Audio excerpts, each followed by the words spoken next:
It all started on a rainy afternoon. I stepped into a bakery to get out of the downpour, and I saw a little girl crying by herself. She whispered that her daddy wasn't coming back. Just like mommy. A few days later, that little girl's father was standing at my apartment door.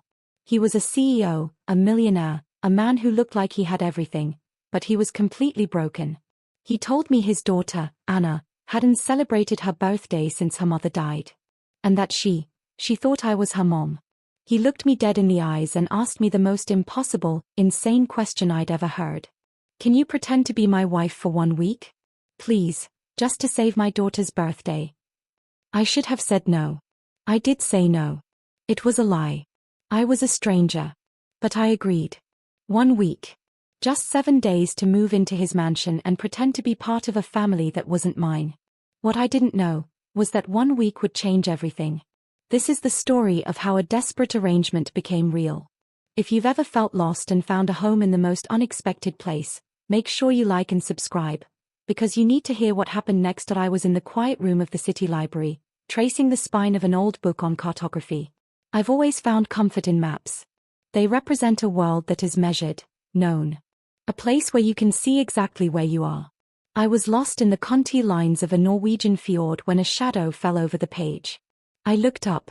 He was standing on the other side of the table, his hands clenched on the back of the opposite chair. He wasn't a threat. He was just deeply undone. His suit was expensive but slept in. His eyes were hollowed out, dark with exhaustion, like a man who hadn't breathed properly in months. He didn't say anything, just stared at me with an uncomfortable, piercing gaze. "I'm sorry," he finally said. His voice was rough, barely a whisper. "I know this is." He fumbled in his pocket, pulling out his phone. He held it out like a shield, his hand shaking slightly. "This is going to sound insane." I kept my hands on my book. "What is it?" He turned the phone around. The screen showed a photograph. A woman, laughing, her head tilted back, standing in a garden flooded with sunlight. And it was me. Not like me. It was me. The same eyes, the same line of the jaw, the exact same mole just below the left ear. The air in my lungs went still. It was a physical shock, like stepping off a curb I didn't see. I looked from the phone back to his face. "Who is this?" I asked, my own voice a whisper now. "That," he said, and his voice cracked. "That's my wife. Clara. She passed away 18 months ago." He sank into the chair opposite me, as if his legs had given out. He didn't seem to care that we were in a library, breaking the code of silence. He told me about his daughter, Maya. She was 6. He explained that since the day of the funeral, Maya hadn't spoken. Not one word. 18 months of silence, he said, rubbing his eyes. "We have therapists." Nothing. She just left. She's there, but she's not. He scrolled to another picture. Clara, holding a little girl with bright, dark eyes. "It's her birthday next week. She'll be 7. She found that photo, the one I showed you, in my desk last month. She's been carrying it." I closed the map book. The lines on the page suddenly felt meaningless. "Why are you showing me this? Why are you here?" He leaned forward, and the desperation was so raw it was almost terrifying. "She thinks you're her. She saw you last week, outside the cafe on Mercer. I was driving, she was in the back. She started pointing. Making this sound. She tried to get out of the car. It was the first, anything, in a year." He paused, gathering himself. "I followed you. Not in a strange way, I saw you come in here." And then he said it. The words that would shift everything. "Her birthday is on Tuesday. I'm begging you. Can you pretend? Can you pretend to be her, just for 1 week? Just until her birthday?" I sat back, the wood of the chair pressing against my spine. It was the most profound, unethical, impossible request I had ever heard. It was manipulation. It was a lie. It was desperate. "You can't be serious," I said, my voice low. "You're asking me to lie to a grieving child." "I'm asking you to save her," he interrupted, his voice breaking. "I'm asking for 1 week. 1 week to bring her back. Please. I'll pay you, whatever you want." It wasn't about the money. He didn't understand. I looked back at the phone, at the picture of the woman who shared my face, laughing in the sun. The weight of his grief, and the silence of his daughter, felt like a physical hand pressing down on my chest, slowly forcing all the air out. I didn't know how to say yes. But looking at his broken face, I realized, in that moment, I also didn't know how to say no. I said no. Of course, I said no. I said it right there in the library, my voice flat and cold, trying to sever the desperate hope in his eyes. No. I can't. That's unthinkable. He didn't argue.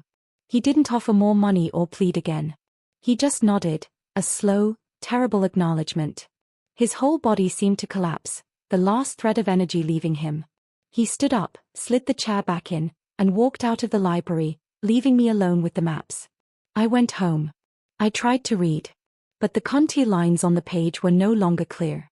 They were blurred by the image of that child's face, a face I hadn't even seen, only imagined. The silence he described, it had a sound. It was the sound of a held breath, of a world stopped in a single, terrible moment. That night, an email arrived. The sender was just Mark.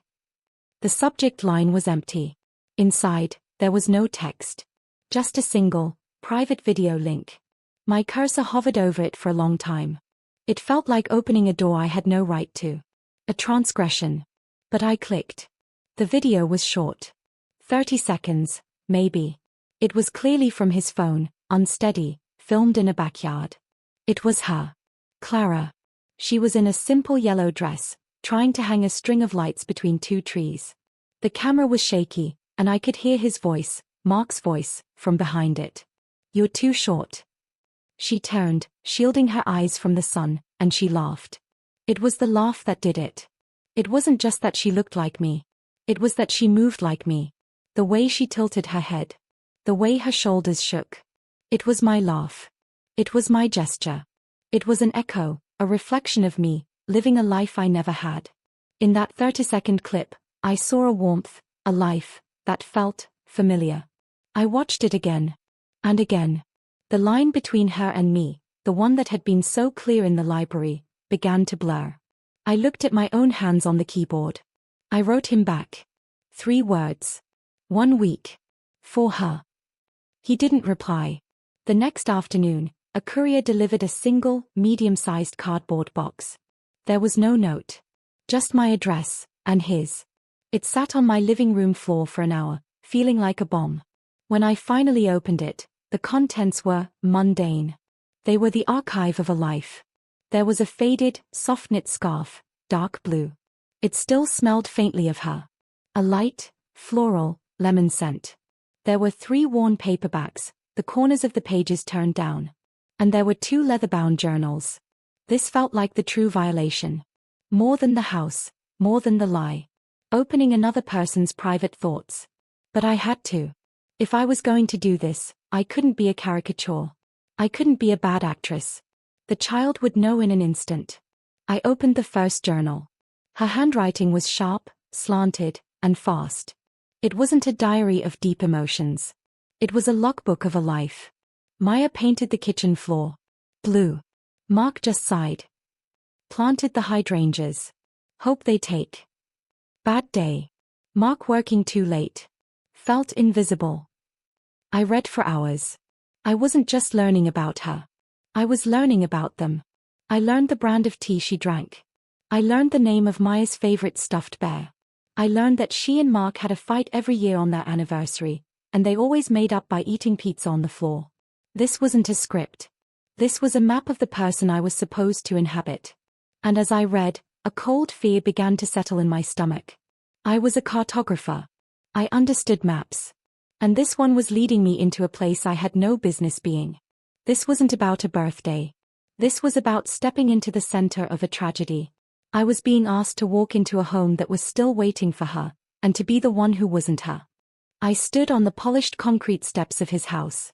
It wasn't a mansion, just a clean, minimalist box of glass and cedar that looked cold, even in the morning light. I was wearing the blue scarf. It felt heavy, like a costume piece. I had my own small bag, packed with my things, my books. I almost turned around. I should have turned around. But I rang the bell. Mark opened it. He looked just as undone as he had in the library, but now there was a flicker of something. Not hope. Just a raw, agonizing expectation. He didn't smile. "Thank you for coming," he said, his voice low. He stepped back, and walking into their house felt exactly like what it was. A transgression. The inside was beautiful, sterile, and silent.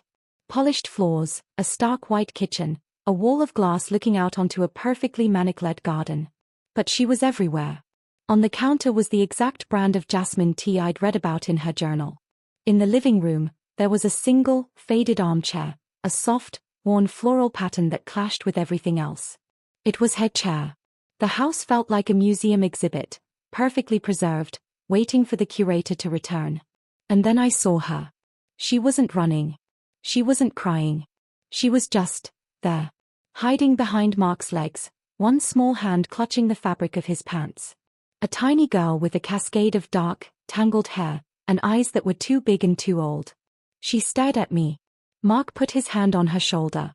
"Maya," he said softly. "Look. Look who's here." Maya's gaze didn't waver. It was an unnerving, analytical stillness. She looked at my face, then her eyes dropped to the blue scarf around my neck. Her head tilted, just slightly.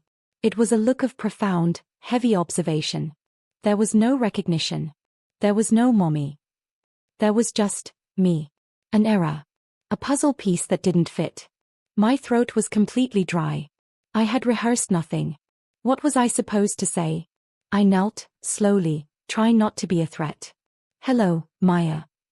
My voice sounded too loud. Too sharp. It echoed in the pristine room. She just watched. Her silence was a physical thing. It wasn't an absence of sound, it was a presence. A wall. Mark's face was a mask of strained hope. He wanted the miracle. He was waiting for her to run into my arms.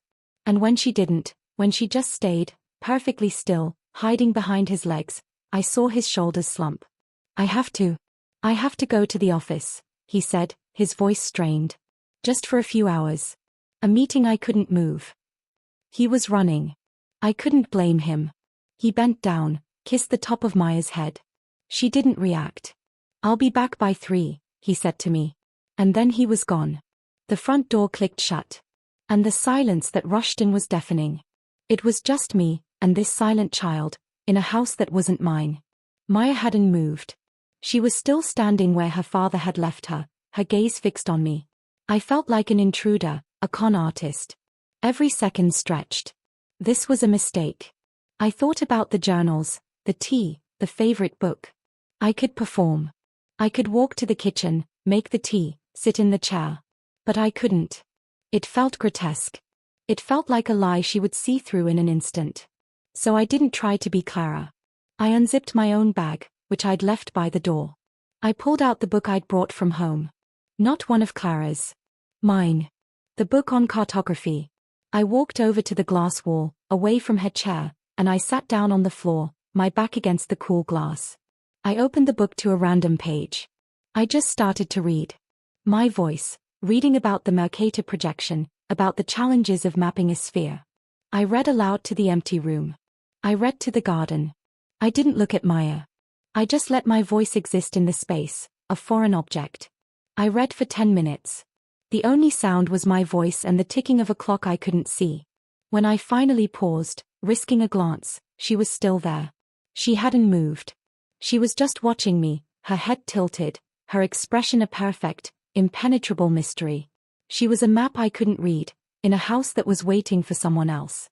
The week settled into a strange, suspended rhythm. The moments were marked by the sound of Mark's car in the gravel driveway. His departure in the morning, a quiet, "Thank you for being here," his hand hovering near the doorknob. His return in the evening, his shoulders heavy, his eyes immediately searching mine for a report. For a miracle. And every day, I had nothing to give him. In between, Maya and I existed in parallel. The house was our container. After he left, the silence would rush back in, but it was different. It was no longer the hostile, brittle silence of the first day. It had become a shared space, heavy and thick, but one we both occupied. I found myself adopting the small mannerisms from the journals. I didn't mean to. It started with the tea. I'd go to the kitchen, my hand would reach for the box of jasmine tea. I'd boil the water, letting it sit for a minute, just as she'd written. I'd drink it black, with 1 sugar, and I'd find myself leaving it on the counter until it was almost cold, just as she preferred. The first time I did it, it felt like a performance. By the third day, it was simply what I did. One afternoon, washing the single plate I'd used for lunch, I found myself humming. It was a fragment of a melody, a wistful, simple tune I'd seen referenced in her notes. Heard the old piano tune on the radio. Maya loved it. I wasn't even aware I was doing it until I heard a sound behind me. A small shift. I stopped. My hands froze in the water. Maya was standing in the doorway, her head tilted. Watching. I turned off the tap. "Sorry," I said. She just stared, her expression unreadable, and then turned and vanished down the hall. I leaned against the counter, my heart pounding. I was a fraud. A thief, stealing the private melodies of a dead woman. And the child knew. She knew I wasn't her. I stopped humming. I stopped sitting in the floral chair. I retreated back to the neutral ground, the floor, the glass wall. The garden became our safest place. It was the only part of the house that felt alive, that wasn't sealed in memory. On the third day, I found a pair of gardening gloves by the back door. I put them on and began to pull weeds. It was a mindless, grounding task. The scent of damp earth, the feeling of roots giving way. After a while, I noticed Maya had come outside. She sat on the grass, a safe 10 feet away, holding a stick. She began to dig in the dirt. Not playing. Not building. Just digging. Scraping the stick back and forth, turning over the dark soil, watching intently as a worm wriggled to the surface. We stayed like that for an hour. The silence between us stretched, but it wasn't empty. It was filled with the small sounds of the world. The scrape of her stick. The rustle of the weeds I tossed aside. A distant lawnmower. We were two people, existing separately, but in the same frame. It was the closest to peace I had felt since I'd arrived. On the fourth day, I was in the kitchen, wiping down the counters. Mark would be home soon. The birthday was tomorrow. The air was tight with a new kind of tension. The end of the week. The end of the lie. I felt her presence before I saw her. I turned. She was standing in the doorway, just as she had the day I'd been humming. My stomach tightened. But this time, she wasn't just watching. Her hands were clutched in front of her, holding a single piece of paper. She didn't wait. She walked toward me. Each step was deliberate. It was the first time she had ever moved toward me. She stopped just out of reach and held the paper out. My hands were damp. I wiped them on a dish towel. My heart was doing a slow, heavy knock against my ribs. I took the paper from her. It was a drawing. Crane. The lines were simple, hesitant. It was the garden. There was a large, angry scribble of blue and green.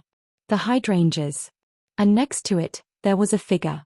A person with brown hair, kneeling, their back to the viewer. It was me. I just stared at it. My breath caught.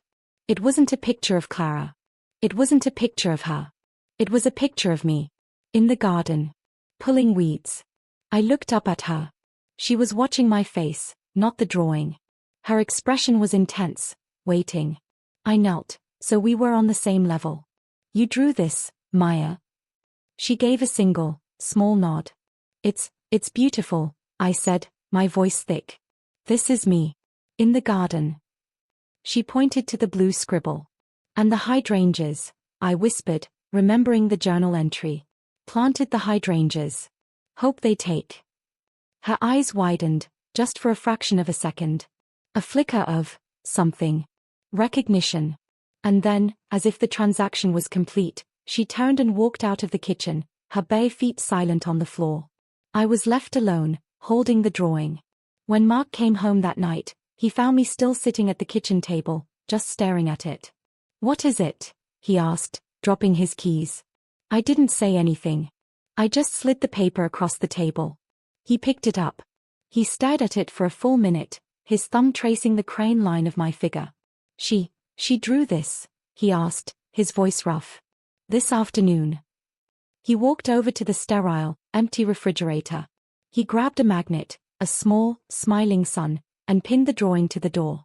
He leaned his forehead against the metal, right next to the paper, and took a long, shuddering breath. He turned to me, his eyes red. She hasn't drawn anything since it happened, he said. Her therapists, they've been trying. Nothing. Just blank paper. He looked at the drawing, then back at me. It's the first new thing. The drawing stayed on the refrigerator. It was a stark, colorful anomaly against the sterile stainless steel. It was the first thing I saw when I came into the kitchen the next morning. It felt like an anchor. A proof of contact. The day arrived. The birthday. Mark didn't go to the office. That simple fact changed the entire atmosphere of the house. The parallel existence Maya and I had built was fractured by his presence. He was a nervous host in his own home, wiping down counters that were already clean, making coffee he didn't drink. He was waiting. We were all waiting. The day was a held breath. I felt the weight of the deadline. This was the final act. This was the reason I was here. The lie felt bigger, more dangerous. What if the drawing was a fluke? What if today, the day that was supposed to be the cure, was the thing that broke her completely? She liked chocolate cake, Mark said, his voice too casual. He was staring out the glass wall at the garden. Clara always made this really complicated one. 3 layers. Ganache.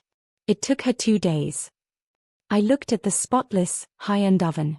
I thought about the journals, the recipes I hadn't read. It felt like another trap. Another way to fail at being her. I don't have that recipe, I said. And I'm not a very good baker. He turned, a flicker of disappointment in his eyes. He'd been hoping, I realized, for one more piece of her. It's okay, he said quickly. It doesn't matter. I can make one from a box, I offered.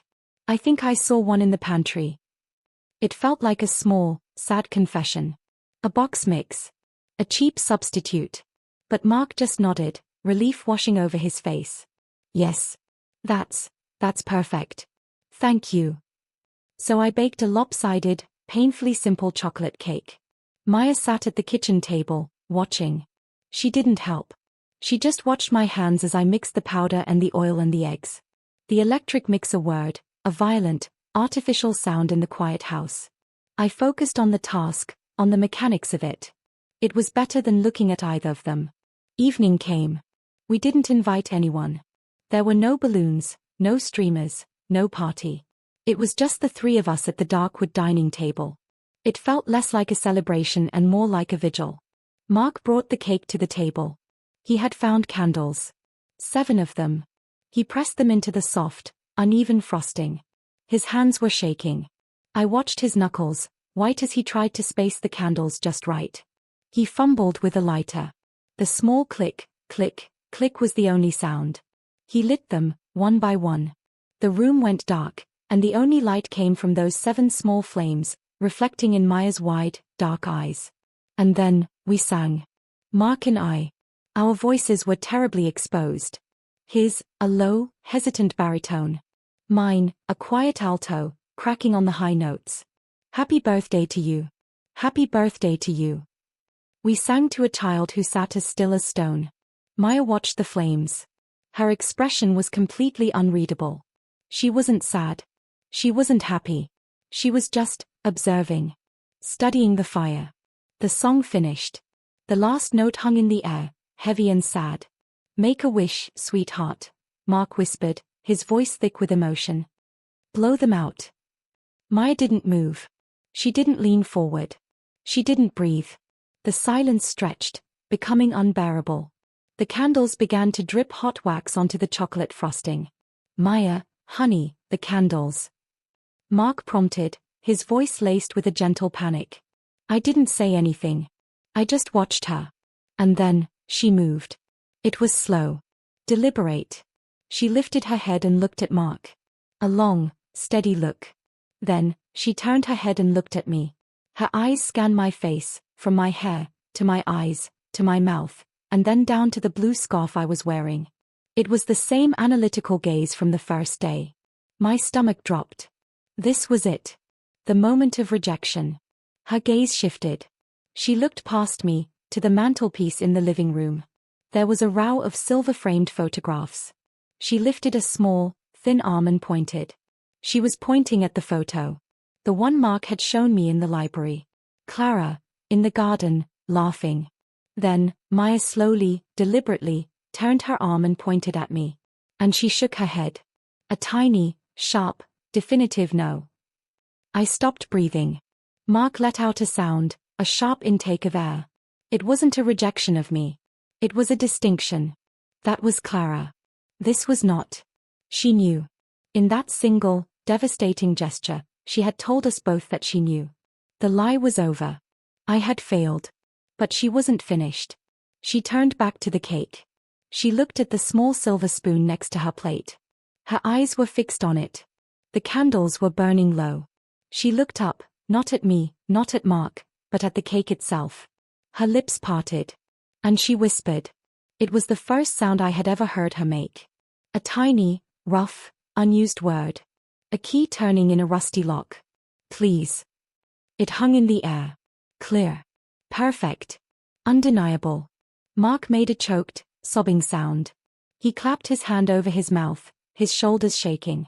Maya just looked at the cake, waiting. She had made a request. It was the first word she had spoken in 18 months, and it wasn't mommy. It was please. It wasn't for her mother. It was for her. And it was for a piece of cake. Mark just broke. He didn't make a loud noise. He just folded in on himself, his face in his hands, and his shoulders shook in a silent, racking sob. It was the sound of 18 months of terror and grief finally breaking free. I don't know what I was supposed to do. So I did the only thing I could. I picked up the knife, cut a slice of the lopsided, boxed mix cake, and put it on a plate. I slid it in front of Maya. She picked up her spoon and began to eat. We sat there, the three of us, in the glow of the dying candles. A father, weeping quietly into his hands. A child, methodically eating her first piece of birthday cake in 2 years. And me. The stranger. The echo. I understood, then. My job wasn't to be Clara. That was never the point. My job was just to be the one who looked like her. I was a catalyst. A key, cut in the shape of a ghost, designed to unlock a single door. And my presence, my difference, was what had finally forced Maya to make a distinction. To separate the past from the present. To see that I was not her, and that the world had, in fact, moved on. And she could, too. I left the next morning before she woke up. The week was over. I packed my small bag. I took off the blue scarf. I looked at it for a long moment, the scent of lemon and flowers almost gone. I folded it neatly and left it on the floral armchair. Mark was in the kitchen, staring at the drawing on the refrigerator. He looked like he'd aged a decade and, at the same time, like he'd just woken up. You're leaving, he said. It wasn't a question. Yes. He walked over, standing a few feet away. There were no words for what we had just been through. No language for it. He didn't offer me money. It would have felt like an insult. He just looked at me, his eyes clear for the first time, and said, "Thank you." I just nodded. I turned and walked out the front door, closing it quietly behind me. My apartment felt sterile, too quiet. My old life, my maps, felt ill-fitting, like clothes I'd outgrown. The silence I returned to was different from the one I'd left. It wasn't empty. It was resonant. It was filled with the sound of a single, whispered word. I had worn a ghost, and in doing so, had somehow quieted one of my own. A month passed. I went back to the library. I went back to my work. Then, an email from Mark. Subject line, an echo. Inside, there was no text. Just a short audio clip. I clicked play. I heard a small intake of breath, the sound of a page turning, and then a voice. A child's voice. Hesitant, but clear. And the little bear said, I think I am ready, for an adventure. It was Maya. Reading. I listened to it once. Just once. The sound of a life, resumed. Then I right-clicked the file, and I deleted it. I closed the email and went back to my maps. Sometimes, the most profound thing we can do for someone is to simply be present. To be a mirror, or a bridge, even for just 1 week. We all have stories of being a quiet part of someone else's healing, or of needing that one person to help us find our way back. If this story touched that part of you, Please like and subscribe. And in the comments below, tell us about a time a stranger, or a quiet moment, changed everything. We read every single one. Thank you for listening.